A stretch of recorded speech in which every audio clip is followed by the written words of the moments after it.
जी नामग्याल। धन्यवाद अध्यक्ष महोदय।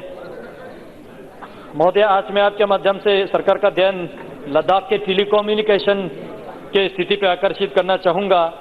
LOC और LAC जो लद्दाख, चाइना और पाकिस्तान के साथ बॉर्डर लगते हैं, वहाँ पे ऐसे विलेजेस एंड हेमलेट्स करीब 350 हैं जहाँ पे मोबाइल कम्युनिकेशन, टेलीकम्युनिकेशन बिल्कुल ही नहीं है, जिसकी वजह से वहाँ के लोग, अभी विंटर भी आ रहा है, इसमें करीब 12, 13, 15 फीट के बर्फ होते हैं सर, और इसमें लोगों का माल मवेशी दब जाते हैं, चारागाह पूरा खत्म हो जाते हैं, और वहाँ से एक पेशेंट को एविक्यूट करने के लिए कम्युनिकेशन तक नहीं हो पाते हैं।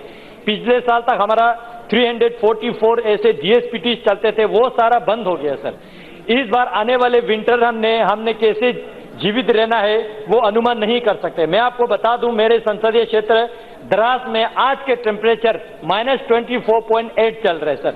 ऐसे दुर्गम स्थिति में लोगों का कम्युनिकेशन का साधन होना बहुत जरूरी है, और ये वहाँ कमर्शियल वायबिलिटी ना होने के कारण से private sector as well as BSNL का नहीं हो पा रहा है, क्योंकि ऑपरेशनल कॉस्ट हाई है और रिटर्न लेस है।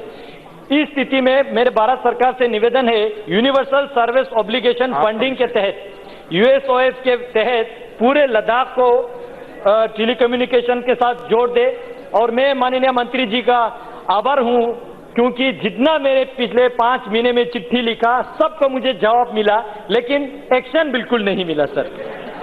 और मैं आपके माध्यम से माननीय मंत्री जी के जानकारी में ला दूं, पिछले 5 साल में USOF ने लद्दाख को कितना पैसा दिया है।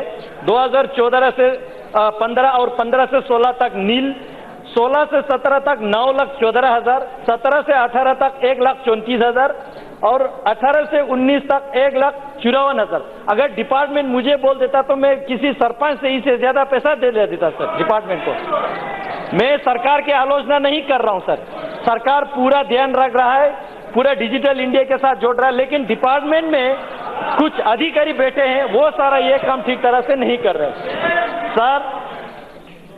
ये शेम की बात नहीं है। अगर मैं UPA की स्थिति बता दूं, फिर ये लोग पूरे देश के सामने आ जाएगा सर, इन्होंने क्या किया। अभी आलोचना करने के टाइम नहीं है सर। डिजिटल कम्युनिकेशन ना होने के कारण से जितना भी सरकार के स्कीम से, चाहे नरेगा हो, old age pension, window pension, Ujjwala योजना, ऑनलाइन टेंडर, जितना भी होते हो, ये सारा वहां पे ग्रास रूट लेवल पे नहीं पहुंच पाता है।